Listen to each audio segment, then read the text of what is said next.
Typically, what makes our rates increase are Texas state rate increases and inflation.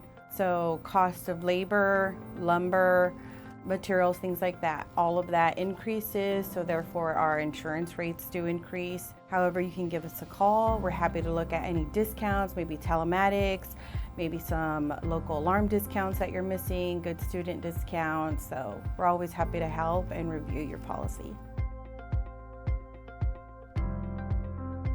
When and if your rates go up, we do shop your rates with all of our standard market carriers. We try to find you what makes the most sense for your situation, your family, for your claim history, for your geographic location.